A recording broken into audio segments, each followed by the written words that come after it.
경애하는 수령 김용민 동지께서는 그동안 초콜릿 맛 설탕에 익숙해진 남조선 인민들을 위하여 프랑스 발로나사의 고품격 다크 초콜릿에 아무런 합성 첨가물 없이 오직 국내산 생크림만을 추가해 입안에서 사르르 녹아내리는 카카오 솔티의 생초콜릿 판매를 허락하시었다.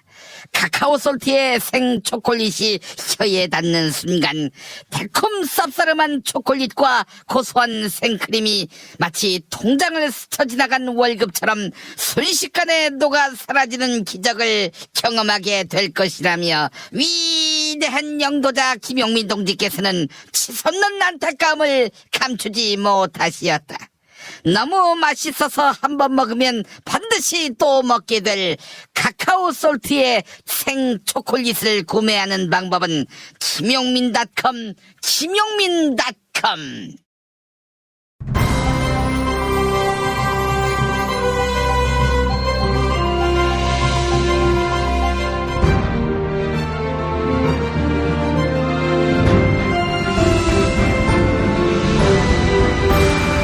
2018년 7월 5일 목요일 김용민 브리핑 2부입니다.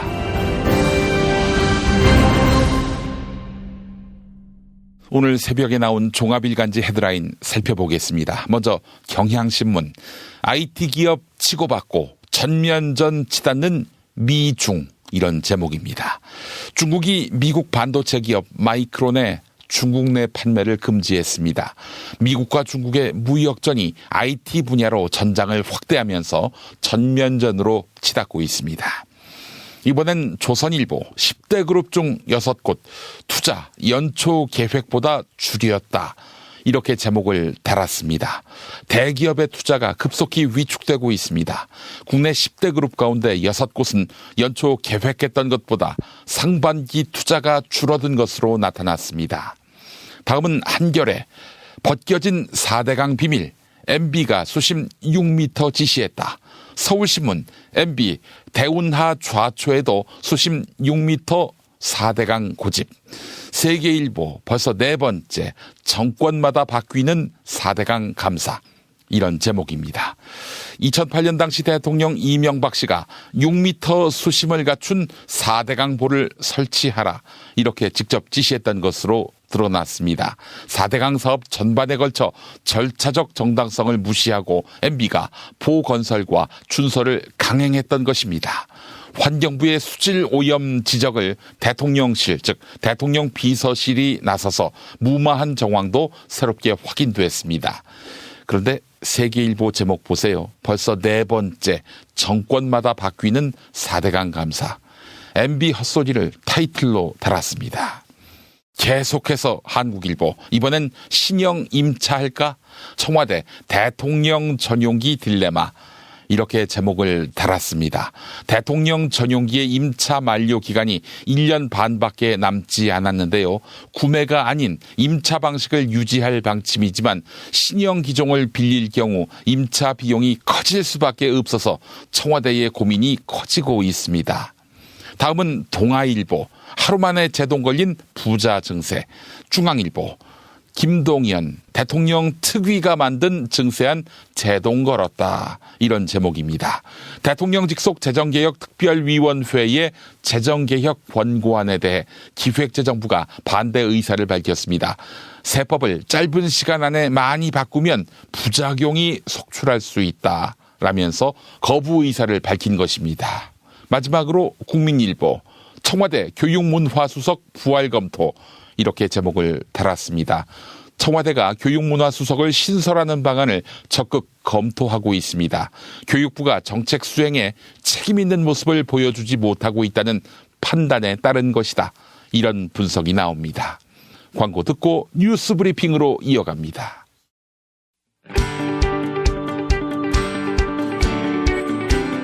올해 5번째를 맞는 미래의 기회 2018 특강 선대인 경제연구소가 7월 14일, 15일 이틀간 진행합니다. 1400만 영화 신과 함께의 제작자는 어떻게 빅데이터 기술을 활용해 흥행몰이에 성공했을까요? 전세계 1위 흥행게임 배틀그라운드를 만든 사람들은 어떤 자질을 가졌을까요? 미래의 유망한 바이오 제약 기업들은 무엇이며 남북 정상회담이 열어준 북한의 경제적 기회는 무엇일까요? 다른 곳에서 결코 들을 수 없는 가성비 최고의 특강, 놓치면 손해입니다. 자세한 사항은 선대인경제연구소 홈페이지를 참고하세요. 충남 금산의 넓은 인삼밭, 정성농장을 일군 농부아버지 이정열 씨. 자연은 노력한 만큼 내어준다. 그 자연의 마음을 알기에 정성농장을 더불어 일구는 아들 이성규 씨도 아버지에게 배운 것처럼 정직하고 또 성실하게. 정성농장 홍삼은 인삼 재배부터 가공 판매까지 모두 책임지고 있습니다. 그래서 대한민국 1등 품질을 자부합니다. 검색창에 정성농장 홍삼을 검색해주세요. 정성농장 홍삼. 전화문의는 010-9754-6972. 다이어트는 결국 먹는 게 문제다! 문제긴 하지. 매끼 식단 챙기기도 번거롭고 빼도 금세 다시 찌고. 아직도 몰라? 비타샵 다이어트를 해봐. 안 그래도 궁금했는데 어떻게 뺀 거야? 몇 개월 한 거야? 몸에는 안 나빠? 물어 뭐래. 비타샵 가봐. 같이 해. 1522-6648 혹은 비타샵을 검색해주세요.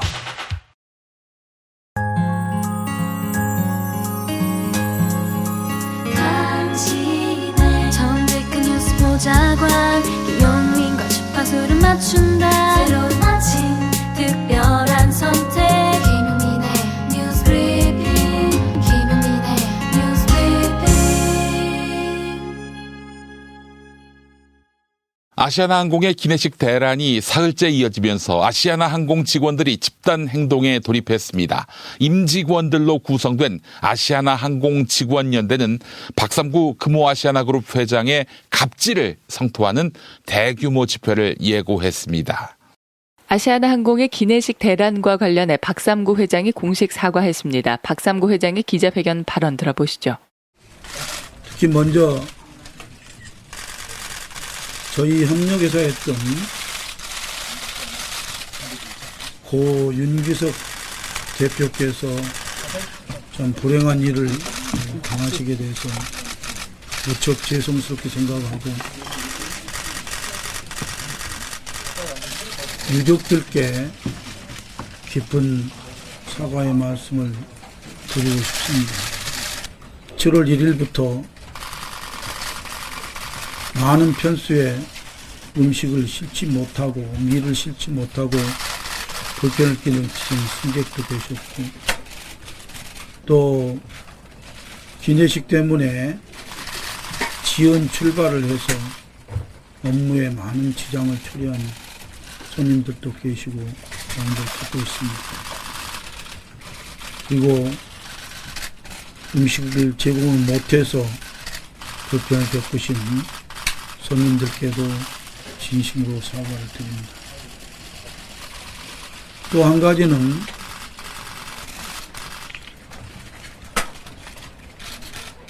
미리 예측을 못하고 준비를 못한 부족으로 인해서 우리 많은 직원들이 엄청난 고생을 하고 있습니다. 공항 서비스는 물론이고 캐빈 서비스라든지 이런 직원들이 많은 어려운 고통을 받고 있는 것에 대해서 회장으로서 깊은 책임감을 느낍니다. 이 자리를 빌어서 우리 임직원들에게도 죄송하다는 말씀을 드립니다.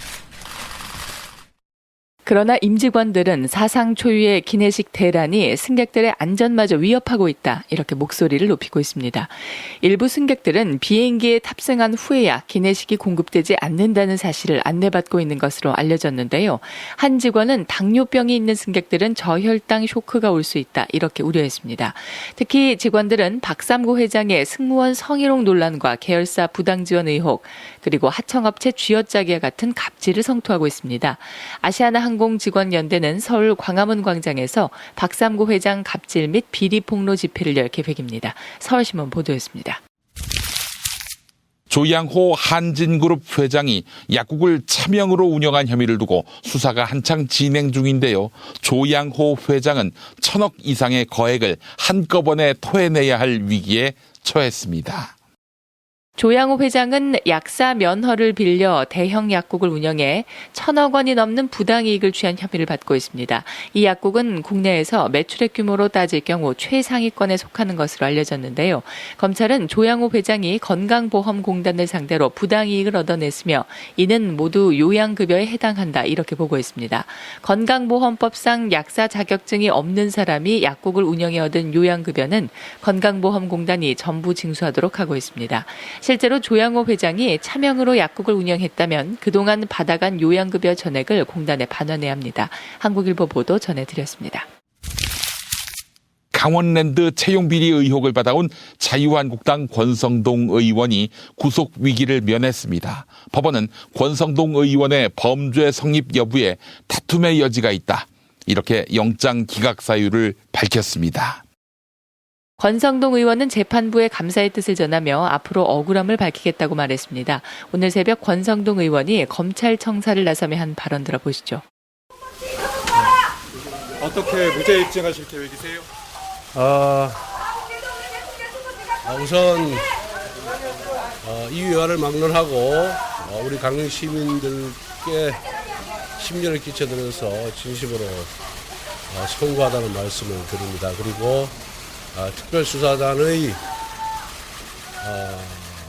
그 사실 인정과 법리 구성에 문제점이 많고 또 무리한 그런 구성이 있기 때문에 이 부분에 대해서 법원에서 차분하게 잘 소명드리도록 하겠습니다. 지인들 인사청탁 혐의는 그럼 인정 안 하시는 건가요? 그 부분에 대해서는 여러 차례 보도자를 통해서 저와 무관한 일이라는 말씀을 드렸습니다. 피해자들한테 미안하진 않으세요? 피해자 그런 사실이 없기 때문에 그 부분에 대해서는 더 이상 언급하지 않겠습니다. 검찰에 수사 압력하셨습니까? 검찰에 수사 압력 넣으셨습니까? 네. 권성동 의원은 강원랜드 채용비리 수사에 외압을 행사한 것 아니냐 이런 의혹에 대해서도 입을 열었는데요. 권성동 의원은 수사 외압 문제는 대검찰청 전문자문단의 결정에 따라서 이미 혐의 없는 것으로 결론이 났다 이렇게 주장했습니다. 검찰이 권성동 의원에 대해 불구속 기소를 결정할지 아니면 영장을 재차 청구할지 주목됩니다. 이상은 뉴스원 보도였습니다. 이명박 정부 시절 국가정보원은 4대강 사업 반대를 억누르기 위해 전방위 사찰을 벌인 것으로 드러났습니다. 시민단체와 학계는 물론 종교계까지 국정원 사찰의 표적이 됐습니다. 한국가스공사 과장인 김형규 씨는 9년 전 사장실에서 국정원 조정관을 마주했습니다. 한국가스공사 사장도 함께 있던 자리에서 국정원 직원은 김 과장에게 4대강 사업 반대단체에 대한 사업비 지원을 끊으라 이렇게 요구했습니다. 또한 4대강 사업 반대에 앞장섰던 서울대학교 환경대학원 윤순진 교수에겐 국정원 직원이 수시로 연락하며 압박했습니다. 윤순진 교수는 앞으로 똑바로 하라는 신호라고 느껴졌다 이렇게 토로했습니다. 종교계도 국정원의 감시망을 피하지는 못했습니다. 양기석 신부는 국정원 직원이 따로 인사를 하겠다고 하면서 명함을 줬다. 국정원에서 왔다고 하는 바람에 직원들이 긴장했다. 이렇게 털어놨습니다. KBS 보도 소개해드렸습니다. 세월호 참사 당시 국군 기무사령부가 태스크포스를 만들어 유족을 사찰한 정황이 드러났습니다. 당시 태스크포스의 구성원 대부분이 현직으로 재직 중이며 현직 기무사 장성도 포함된 것으로 확인됐습니다. 국방부 관계자에 따르면 기무사 장성은 태스크포스 활동 당시 영관급 장교였지만 추후 진급한 것으로 보입니다. 국방부의 조사 결과에 따라 기무사의 개혁의 바람이 불어닥칠 수도 있는데요. 조사 대상에 기무사 현직들이 대거 포함돼 기무사 내부에서 반발이 있는 것으로 전해집니다. 송영무 국방부 장관은 철저한 수사를 통해 불법 행위를 명명백백하게 밝히고 조직과 제도를 개선해 나가겠다고 밝혔습니다. 서울신문 보도였습니다. 다수는 누구 겁니까? 이런 물음에 이명박 씨는 자신의 형인 이상은 회장의 소유라고 주장해왔지요. 그런데 MB가 구속 수감된 사이 이상은 회장이 실제로 회사를 장악하기 위해 승부수를 띄운 것으로 드러나고 있습니다. 이명박 전 대통령 최측근인 다스의 사장이 최근 전격 경질됐습니다. 인사발령을 낸 사람은 바로 MBA형 이상은 다스 회장입니다. 이에 강경호 다스 사장은 규정을 어긴 인사다 이렇게 반발하며 사장 사무실도 비우지 않은 상태입니다. 이상은 회장은 신임 임원들을 비서실 내 비상대책위원으로 임명해 사실상 친정체제 구축에 나선 것으로 보입니다. 다스 내부에서는 이명박 전 대통령이 실소유주임을 부인하는 틈을 노려 형 이상은 회장이 회사를 실제 장악하기 위해 승부수를 띄었다. 이런 해석이 무성합니다. 이상은 회장은 다스 지분 47%를 가진 최대 주주이지만 그동안 회사 경영에서는 영향력을 행사하지 못했다는 평가를 받아왔습니다. SBS 보도 전해드렸습니다. 양승태 씨가 대법원장으로 있을 때 사용했던 하드디스크가 디가우징 됐지요. 즉 자료들을 완전히 삭제해서 복구가 불가능하게 됐다. 네, 이런 소식 전해드렸습니다. 그런데 디가우징 전에 일부 자료를 백업해 놓은 사실이 확인됐다고 TV조선이 보도했네요. 믿을 수 있을까요? 대법원 법원행정처가 양승태 전 대법원장의 하드디스크 백업, 즉 복사본이 존재한다고 공개했습니다. 지난해 9월 양승태 전 대법원장의 퇴임식 당일 전산지원국 직원들이 백업 완료 통지를 받았고 3일 뒤 컴퓨터를 회수해 디가우징했다는 겁니다. 대법원 관계자는 양승태 전 대법원장이 어떤 파일을 백업했는지 알 수 없지만 필요한 개인 자료를 가져간 걸로 추측된다고 말했습니다. 이에 따라 검찰이 이 백업 파일을 강제 수사 대상으로 삼을 가능성이 제기됩니다. 이상은 TV조선 보도였습니다. 드루킹 일당이 포털 기사 댓글에 클릭을 조작한 횟수가 알려진 것보다 훨씬 많은 8,600만 번이나 되는 것으로 확인됐습니다. 특검팀은 경찰로부터 수사 기록을 넘겨받아 본격 수사에 착수했습니다. 최근 수사를 마무리한 경찰은 드루킹 일당이 댓글 110만여 개에 대해 8,600만 번 넘게 조작 클릭을 한 혐의를 확인했습니다. 이 같은 여론조작은 재작년 11월부터 올해 3월까지 1년 넘게 이뤄졌는데요.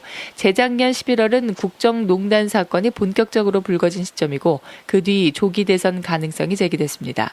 드루킹 일당은 당시 박근혜 정부에 대한 비판적 댓글에 집중적으로 공감 클릭을 한 것으로 알려졌습니다. 하지만 이런 혐의는 드루킹 일당의 공소 사실에는 미처 포함되지 않았고 최근 검찰과 특검에 관한 기록이 넘겨졌습니다. 이에 따라 드루킹 일당은 실형을 선고받지 않고 풀려나 다시 특검 수사를 받게 될 가능성이 큽니다. SBS 보도 소개해드렸습니다. 최근 문재인 대통령이 국무회의에서 여학생 교복의 불편함을 직접 언급했습니다. 실제로 여학생들은 교복을 현대판 코르셋이라고 부르고 있습니다. 아동복보다 작은 사이즈로 원성을 샀던 교복 실태에 최근 관심이 쏠리고 있습니다. 실제로 아동복 티셔츠와 크기를 비교해보니 어깨 너비와 가슴 둘레 그리고 길이와 밑단까지 모두 교복이 아동복보다 작았습니다. 여학생들은 밥을 먹기 힘들 정도라며 교복의 불편함을 토로했는데요. 이에 공감하는 사람들이 늘면서 청와대 청원 게시판에 올라온 교복 개선 관련 청원 건수만 350건에 달합니다. 문재인 대통령이 교복의 불편함을 직접 언급한 뒤 교육부는 전국 17개 시도교육청에 공문을 보내 교복 실태 조사에 나섰습니다. 동아일보 보도였습니다. 운전자를 위한 꿀팁 7,000원 운전자 보험 카페. 알고 계세요? 교통사고가 나면 형사합의금, 벌금, 변호사 비용 이거 자동차 보험에서는 보장 못해요. 운전자 상해까지도 책임져드리는 7,000원 운전자 보험 카페. 버스, 택시, 트럭 등 영업용 차량 운전자를 위한 12,500원 운전자 보험 카페도 있습니다. 실손, 부모님 건강, 자녀 보험도 안내해드립니다. 02849-9730 연중 무휴라 언제든 02849-9730. 아이고 무릎이야. 주사도 맞고 무릎 보호대도 이것저것 써봤는데 효과가 없네. 무릎펜 몰라? 무릎펜? 무릎펜이라고 이번에 새로 나온 무릎 관절 보호대야. 우리 부모님도 무릎펜 사용하시고 운동하는 재미에 푹 빠지셨어. 어디서 살 수 있어? 네이버에서 무릎펜을 검색 후 쇼핑몰에서 구매하시고 상담은 010-2255-4489 최 과장을 찾아주세요. 답은 이미 정해져 있으니 너는 대답만 해라고 하는 답정모. 아닌데. 답은 정치인데 너만 몰라. 이건데.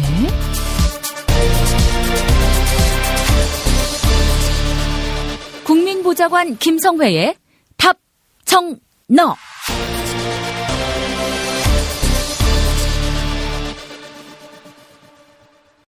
탈모는 막아주고 빠진 머리는 다시 나게 하는 18,000원짜리 뿌리 깊은 샴푸 두피 영양제.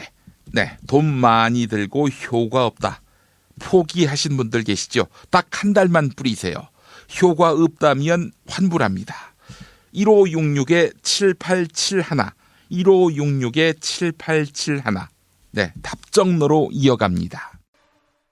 국회 더불어민주당 손혜원 의원실 김성회 보좌관 만나겠습니다. 김 보좌관님. 네, 안녕하세요. 예.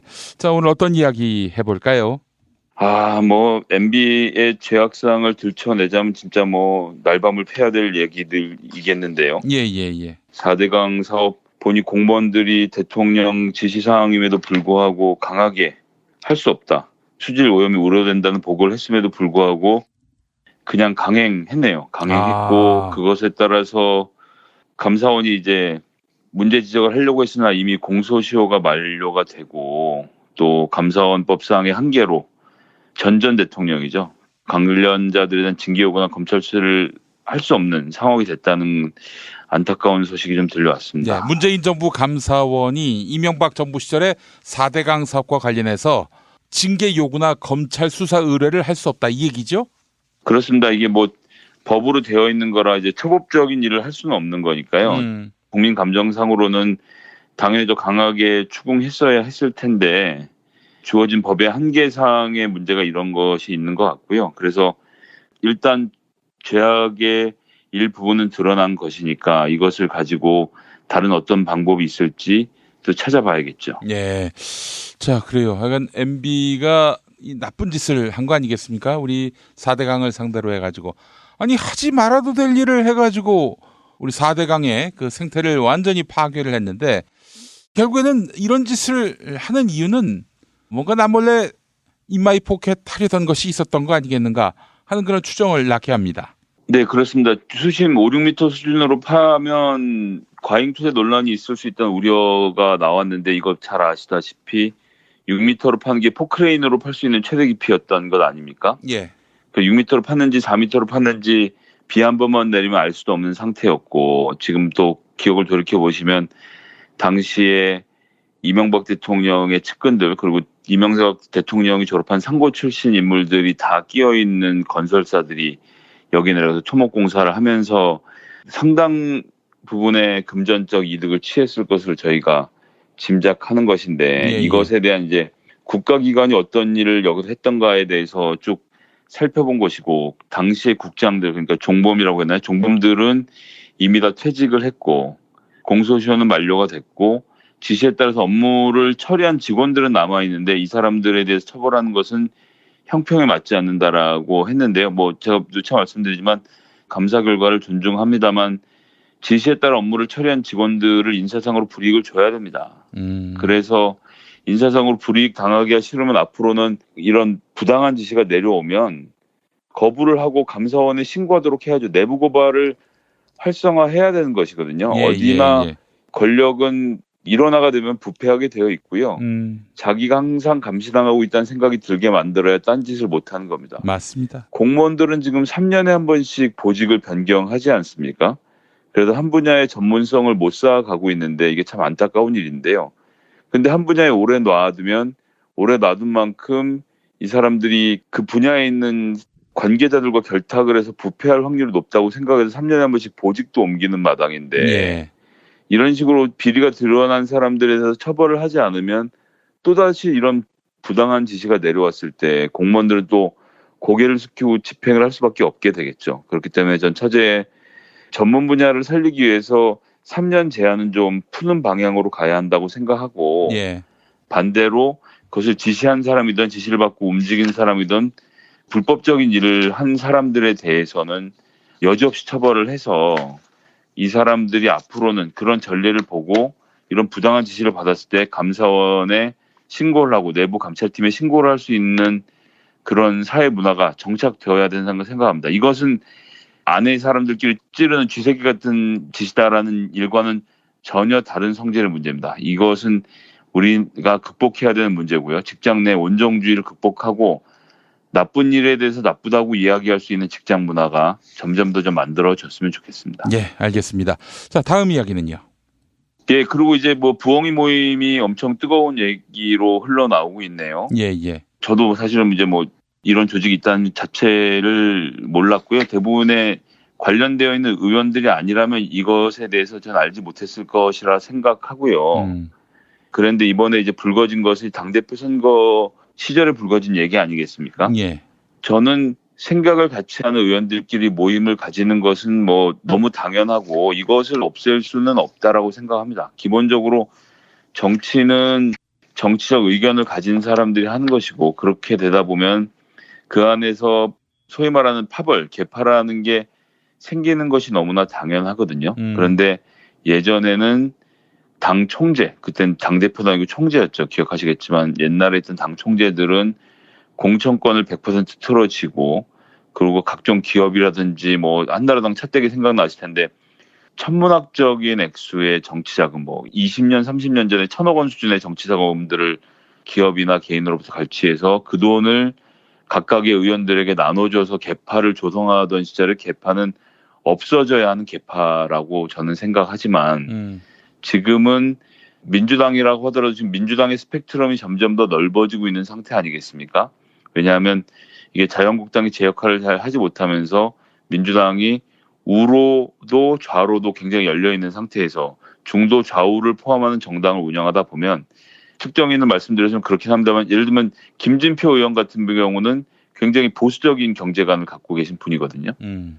그런데 또 이제 이 반대편에는 굉장히 진보적인 생각을 갖고 있는 의원들이 또 다수 존재한단 말입니다. 예, 예. 이런 사람들이 다 생각을 같이 할 수 없기 때문에 생각이 많은 의원들끼리 모임을 하는 것은 좀 가능하다고 본다. 다만 문제가 생기는 것은 이러한 어떤 특정 집단이 공천을 주도적으로 행하고 자기들이 원하는 계보원들만 공천을 주거나 이런 문제가 생기면 저는 이것이 큰 문제로 불거진다고 보는데요. 예, 예, 예. 지금은 이제 우리가 시스템 공천을 도입해서 대부분의 지역은 당원과 여론조사를 통한 경선을 벌이고 있지 않습니까? 예. 적절한 수준으로 후보를 추려서 저는 그런 식의 후보 선출의 민주주의가 확보된다면 이런 종류의 계파 모임이 꼭 친문 모임이 아니라 무슨 모임이 됐든 저는 있을 수 있다고 생각하고 이것이 지금 이제 우리 정서상 맞지 않는 측면이 있는데 전 예전에도 더미래 같은 모임들이 초선 의원들 모임이 있었던 전례도 있고요.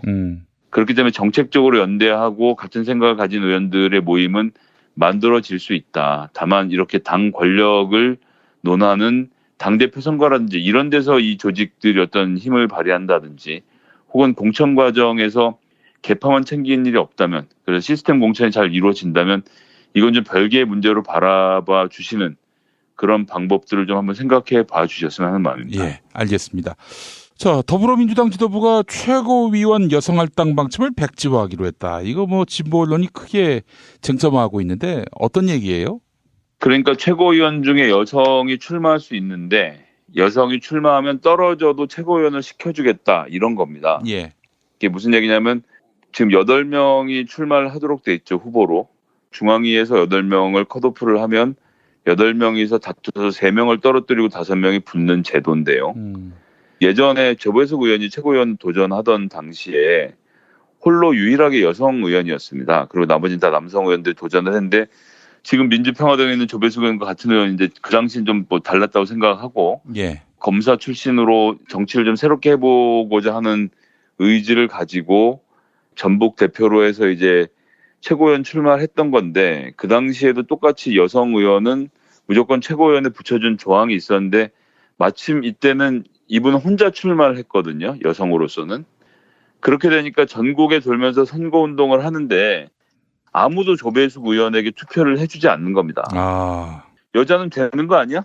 여자는 뽑혔잖아. 왜 찍어줘야 되나 이렇게 돼서 실제로 꼴등을 해버렸어요. 예, 조배숙 예, 의원이 예. 본인이 갖고 있는 정치적 능력이나 여러 가지 것들을 발휘해 보지 못한 채 전국을 다니면서 계속 꼴찌를 한 겁니다. 그러면 이것은 굉장히 간단한 논리거든요. 딴 후보 측에서 조배숙 의원은 되는 사람인데 왜 조배수 의원을 찍어주냐. 날 찍어줘라. 나는 니들이 안 찍어주면 당선이 안 된다라는 논리 앞에서 사실은 조배수 의원을 찍을 이유가 되게 많이 줄어들었었던 것이 뭐 현실적으로 나선 이유입니다. 그래서 이번에 만약 어떤 여성 의원이 후보로 출마하면 똑같이 전국에서 이렇게 저렇게 다니면서 물론 투표는 원시학 경선을 합니다만 꼴찌를 할 게 명약관화하거든요. 그렇게 된다면 글쎄 뭐 이것은 좀 더 많은 토론을 우리 청취자분들께 말씀 좀 듣고 해야겠지만 일단 조배수 의원의 경험을 알고 있는 저의 입장에서는 이것은 여성 정치 활성화에 도움이 되지 않는다라는 생각이고 지금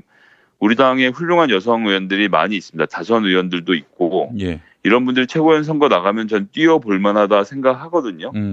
그렇다면 나와서 붙어야죠. 붙어서 여성 의원이 절반이나 되고 또 여성위원회도 별도로 있고 사실 전국의 전국 조직을 가장 탄탄하게 갖고 있는 것이 여성위원회입니다. 그래서 지난번 선거에서 유승희 의원이 그렇게 해서 최고위원으로 당선됐던 전례도 있고요. 그 당시에는 나오면 붙여준다는 조항이 없었기 때문에 본인이 선거운동을 해서 5등으로 다른 후보들을 제치고 최고위원에 당선되었던 전례가 있기도 하거든요. 그렇기 때문에 저는 여성위원회를 적극적으로 활용하면 여성 의원들에게 기회가 있다라고 생각을 하고요. 그래서 이거는 모 신문의 제목처럼 뭐 민주당이 아니라 남주당이냐라고 하지만 할당제가 가지는 할당제 자체로서의 문제점도 좀 같이 좀 봐주셨으면 좋겠다는 말씀 드리고 싶습니다. 예, 알겠습니다. 자, 마지막으로 자유한국당 얘기죠? 예, 뭐 김무성 의원도 사퇴하라는 건데 지금 김무성 의원이 무슨 문제가 있어서 그랬다는 건지는 잘 모르겠습니다. 이 당에 김무성 의원만큼 문제를 가진 사람이 김무성 의원 혼자인가요?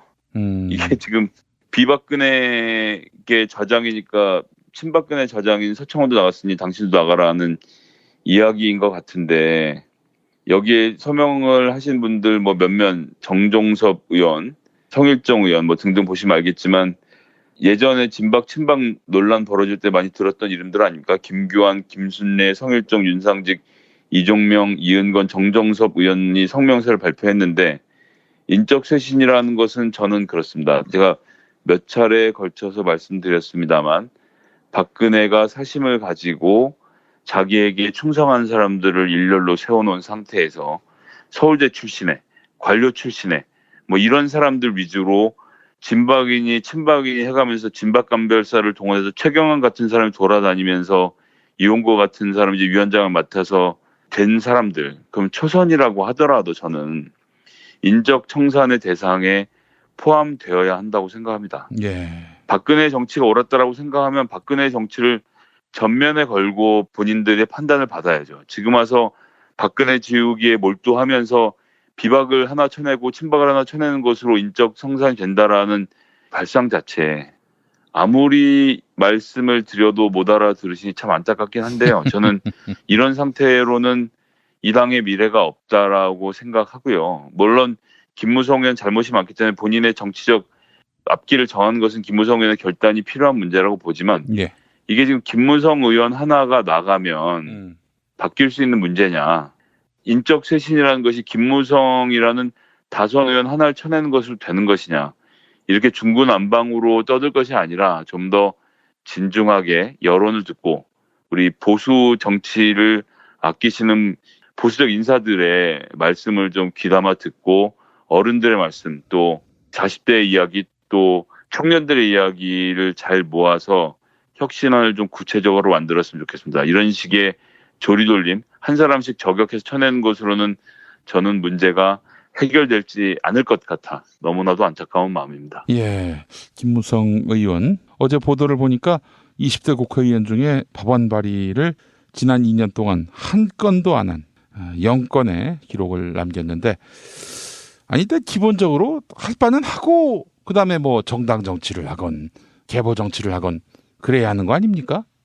법안 발의 하나만 놓고 얘기할 수 없겠지만 여튼 기본적인 국회의원의 임무라는 것이 있는데 김무성 의원이 당대표를 한다든지 뭔가 되게 바쁜 일이 있어서 법안 발의를 안 했다면 모르겠지만 글쎄요 제가 최근에는 김무성 의원이 정무적으로 뭔가 크게 액션을 취하는 얘기를 들어본 적이 없는데 그런 상태에서 타성에 젖어서 법안도 내지 않고 국회 활동을 게을리했다면 책임을 져야겠죠. 근데 뭐 국회 활동을 얼마나 열심히 했느냐에 따라서 책임질 문제라기보다는 자유한국당의 현재를 있게 만든 책임자들, 그리고 자유한국당 밑에서 박근혜에게 굽신거렸던 재벌에게 굽신거렸던 어쨌든 본인에게 대의 정치라고 해서 보수 세력이 맡겨놓은 정치권을 제대로 행사하지 못한 채 호의호식하는 데 집중했다라고 하면 이런 사람들은 다 물러나야겠죠. 얼마 전에 홍준표 전 대표의 이야기처럼 국회 돈으로 세계 일주를 해보는 것이 꿈이다라는 공언을 했다는 정치인조차도 있다는 얘기 아닙니까? 예.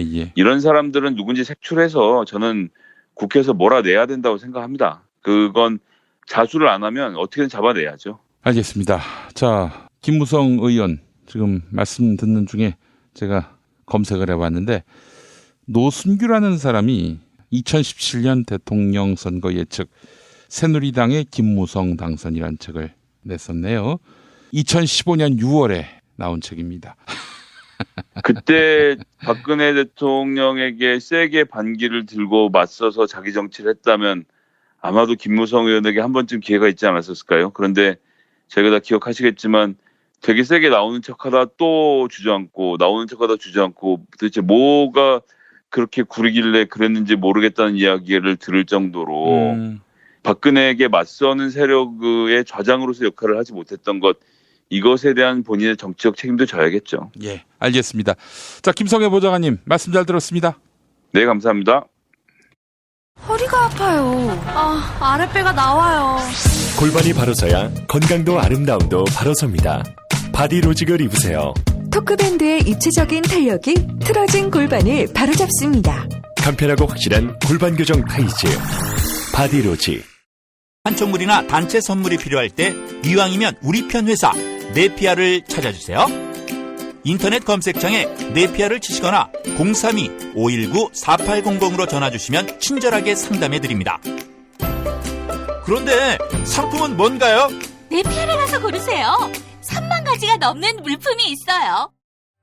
탈모인가 예비 탈모 여러분, 저희 제품 꼭 쓰세요. 그 고통을 알기에 최대한 싸게 팝니다. 이제 탈모약 써도 괜찮다고요? 같이 쓰면 부작용 없이 2배 효과입니다. 이미 모발 이식했다고요? 그럼 더 싸게 오래 유지해야죠. 아직 젊고 두피도 반짝거리지 않는다면 100% 뿌리 깊은 샴푸 두피 영양제 1566-7871. 허위 매물에서 우리의 가족과 이웃을 지키는 더불어중고차. 더불어중고차는 직영정비소를 운영하여 판매부터 수리까지 최고의 서비스를 제공합니다. 카카오톡 검색창에 더불어중고차를 검색하시거나 1661-3363으로 전화주세요.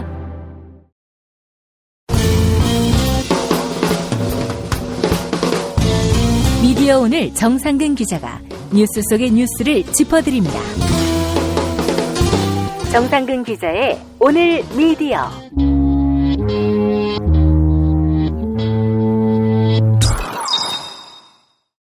정상근 기자 어서 오십시오. 네, 안녕하십니까. 네, 반갑습니다. 저희가 구로동의 대마시안 스튜디오로 와서 녹음하고 있습니다. 그렇습니다. 평소에는 전화를 하다가 예. 오늘은 대면을 하면서 브리핑을 녹음하니까 대면하네요. 예. 관훈 라이트클럽 놓고 하는 곳이고 우리 김태용 사랑하는 제 후배가 또 지금 녹음을 받아주고 있습니다. 제주도에 가서 라면집 열었다가 폭망했습니다. 아, 정말요? 라면 먹고 가고 싶네요. 라면, 싼 라면 썼다가. 그러니까 신라면이라고 뻥을 쳤어요. 아, 사리면에다가 그냥 고춧가루 좀 넣어. 아, 그렇지. 라면으로 사기를 치는. 그렇습니다. 농담입니다. 자, 그래. 이것도 여기 대마시안이 있는 마리오 타워 옆에. 와, 놀랐어요. 만민중앙 성결교회가 있습니다. 왜, 거기 뭐가 있나요? 이재롱 목사. 이재롱 목사? 이재롱 목사 몰라요? 여인 성추행한.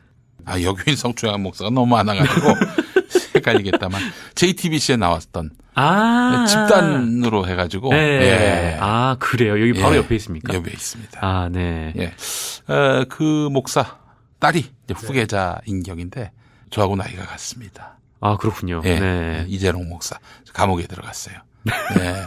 그래 참 이 구로동에 많이 와보지 않았는데 이 대마시안 때문에 많이 와봅니다만. 저도 여기를 잘 안 와봤는데 대마시안 때문에 처음 왔습니다. 네, 그렇습니다. 자, 구로동에 우리 대마시안 스튜디오에서 김용민 브리핑 우리 정상근 기자 코너 진행하겠습니다. 자, 오늘 어떤 이야기부터 해볼까요? 네, 먼저 제가 정정 브리핑을 좀 해야 될 것 같아서 그 얘기를 먼저 드리겠습니다.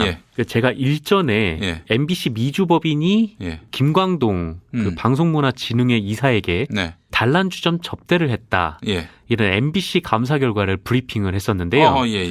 이게 MBC 감사국이 지난달 21일 발표한 내용이었는데 MBC 지역사 그리고 자회사 임원들의 이 법인카드 사용 실태 특별 감사를 한 결과 뭐 이런 혐의가 포착이 됐다라면서 방문진에서 브리핑을 한 내용이었어요.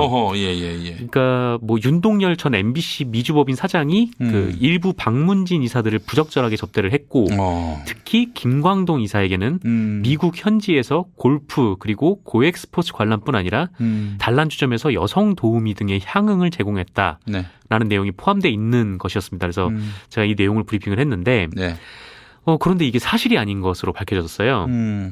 그러니까 김광동 이사는 단란주점 접대 그리고 1박 2일 골프 접대일로 지목된 날이 있었는데 그때 아예 미국에 가지 않았던 것으로 확인이 됐습니다. 어떻게 이런 감사 결과가 나옵니까? 네, 감사 결과가 잘못된 거죠. 그래서 저도 정정을 해야 되는데. 그러니까 저희가 방송문화진흥회의 감사 결과라면서 소개했지만은 사실이 아닌 것으로 드러났기 때문에 김광동 이사에게 심심한 사과의 말씀을 드립니다. 그렇습니다. 청취자 여러분들과 이제 김광동 이사께 사과를 드리고 싶고 자세히 말씀드리면 이 김광동 이사가 지난달 25일 임시이사회에 나와서 이 2014년 1월부터 6월까지 그러니까 그런 행위가 있었던 것으로 특정됐던 달이죠. 그때 이제 출입국 기록 사실 증명원을 제출을 했는데 이 해당 날짜를 전후해서 기록이 없었다라고 하고요.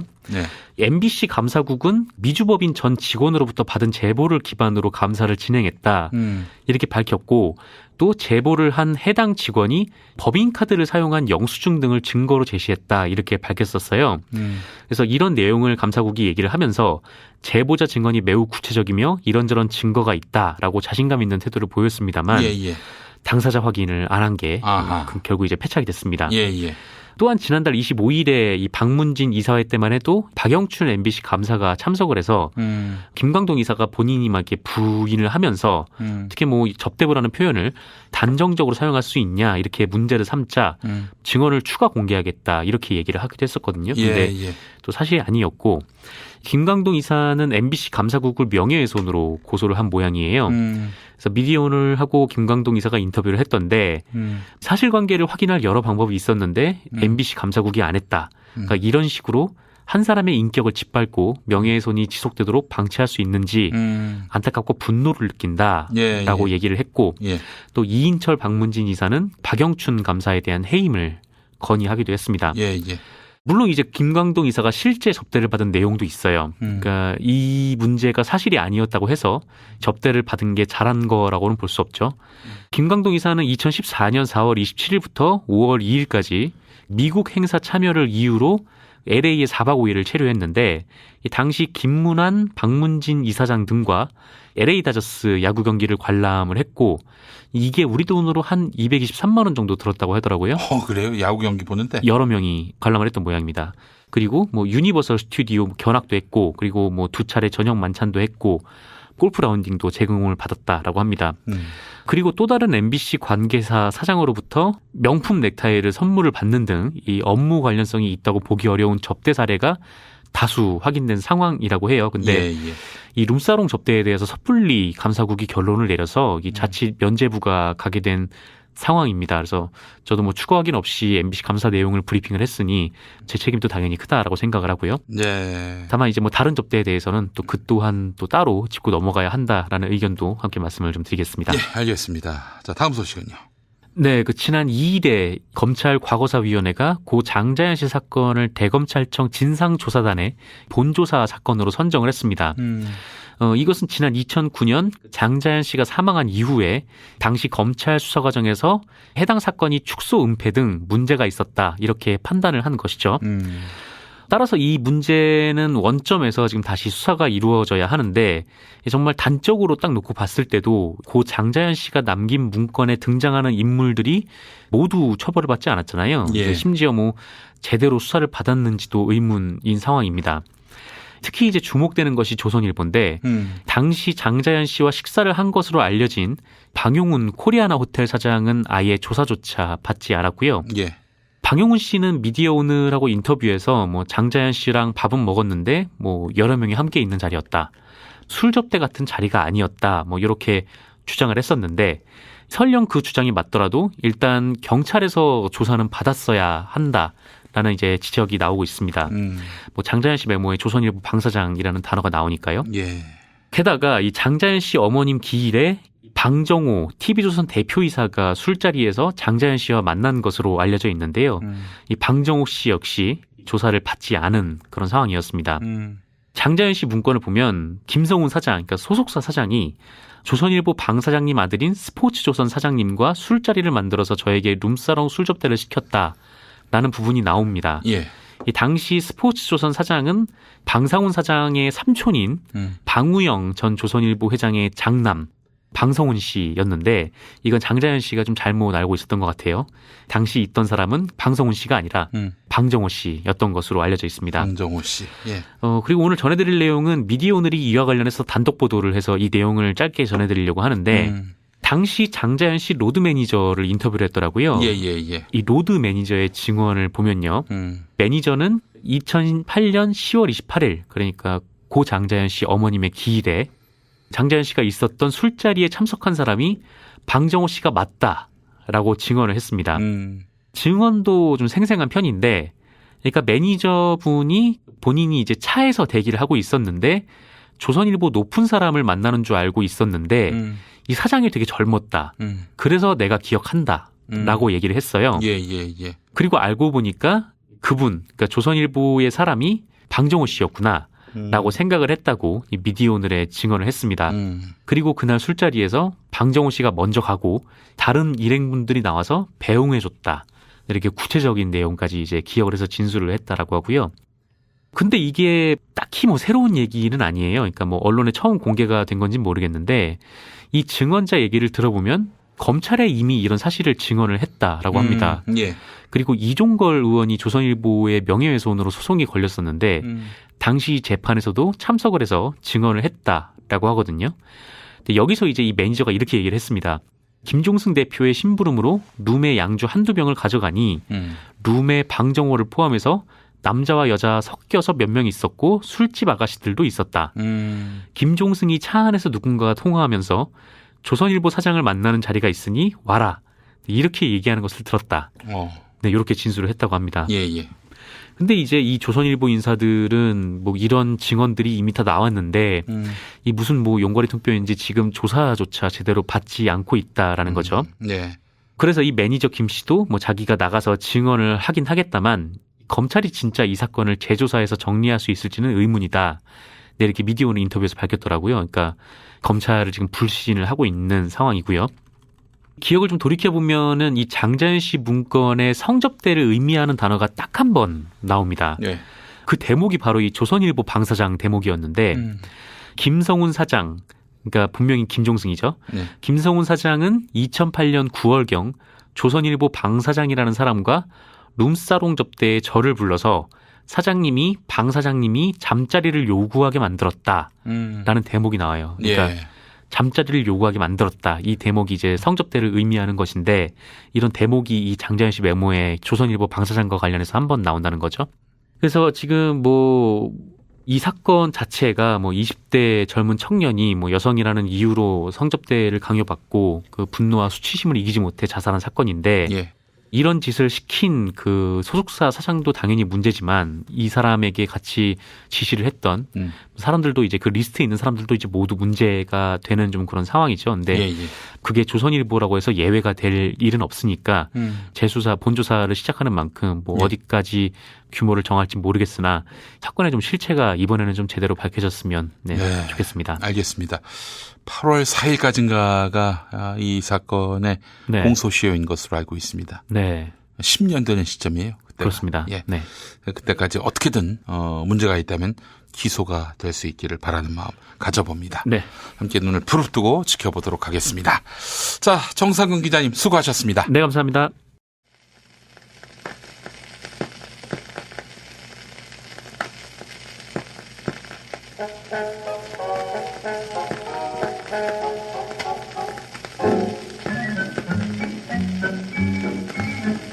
4대강 파괴 감사 결과 주범은 이명박으로 드러났습니다.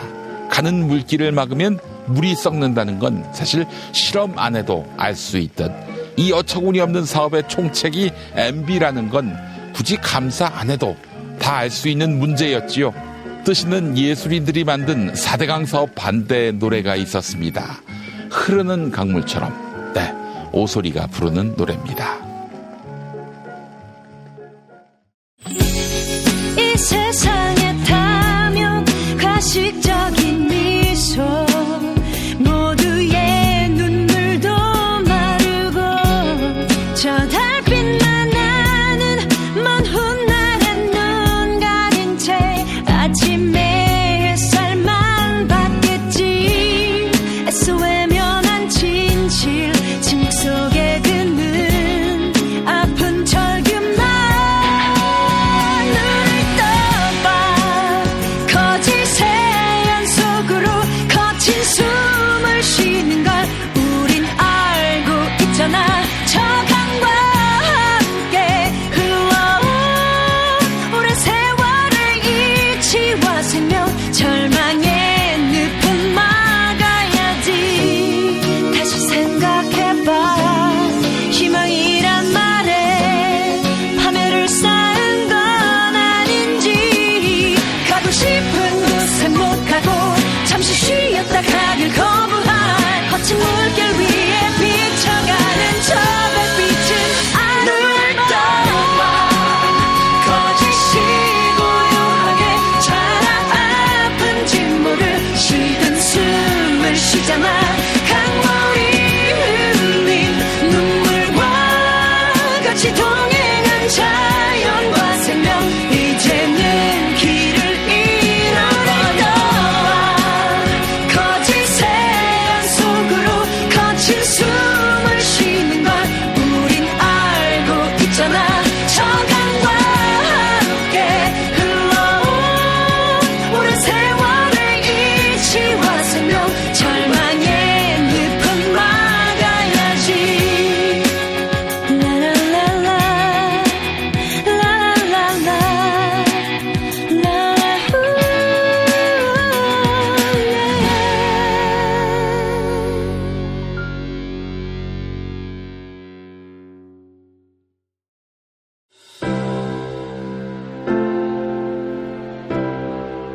이전에 상상할 수도 없었던 새로운 국면이 조선 대지의 지축을 움직이고 있습니다.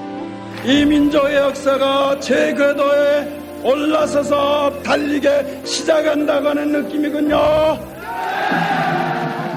문익환이 가르쳤고 도울이 배웠던 학교 한신대학교 신학대학원 꿈을 현실로 살아간 선구자를 양성하는 한신신학은 촛불혁명과 한반도 종전선언 이후의 세상을 준비하고 있습니다. 한신신학을 통해 세계의 신학을 깊이 연구하고 더 나아가 시대의 예언자의 길을 걷고자 하는 모든 분들을 환영합니다. 이 새 시대는 문익환 씨의 힘으로 열리는 것이 아니라 바로 여기 모인 여러분들의 힘으로 열리는 거예요. 한신대학교 신학대학원 홈페이지나 02-2125-0108로 문의하실 수 있습니다.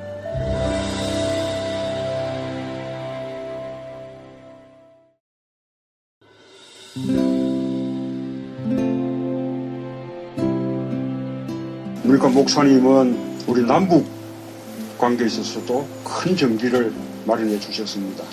늦봄 문익환 목사 탄생 100주년. 민주화와 통일운동을 위해 11년 4개월간 옥고를 마다하지 않은 행동하는 양심. 오늘 우리가 누리고 있는 이 민주주의 또 문익환 목사님의 덕분이 아주 큽니다. 그가 24년 동안 살았던 서울 강북구 인수복로 통일의 집이 6월 1일 문익환 통일의 집 박물관으로 거듭납니다.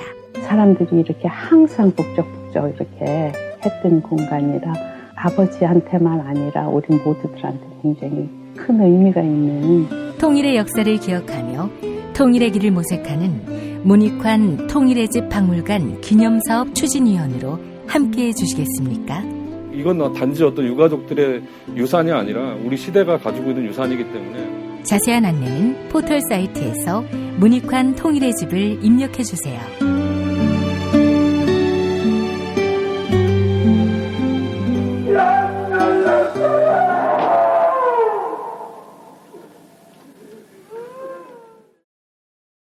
탄핵 때문에 뭐 이야기를 전달을 하려고 해도 길을 막고 듣지를 않아요.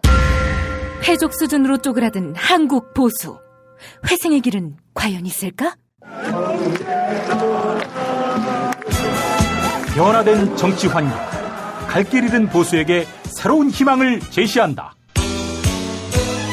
애국 보수의 화려한 부활과 집권을 위한 본격 가이드, 김용민의 신간, 보수를 지켜라. 진중권도 투표하는 보수 정당. 광주에서도 일당이 될 수 있는 보수 정당. 젊은이들의 입당이 줄을 잇는 보수 정당. 언제까지 민주당 정의당을 부러워만 할 것인가? 부러우면 진다니까? 자유한국당 당원 김용민이 쓴 보수를 지켜라. 이김에서 나왔습니다. 김용민닷컴 자유 게시판에 올라온 사연 일부 소개합니다. 쥐닭 다음용님, 대통령 직속 재정개혁특별위원회의 부동산 대책 권고안 지지합니다. 부동산이 바로 잡혀야 기형적인 경제 체제가 바로 서고 노동이 정당한 대우를 받을 수 있습니다. 라고 하셨고, 유니코님, 자유한국당에서 비상대책위원장 추천을 받고 있습니다. 도서 보수를 지켜라를 낸 김용민을 추천합시다. 라고 하셨습니다. 감사합니다. 연락은 아직 안 왔습니다. 네, 2018년 7월 5일 목요일 김용민 브리핑 모두 마치겠습니다. 애청해주신 여러분 감사합니다.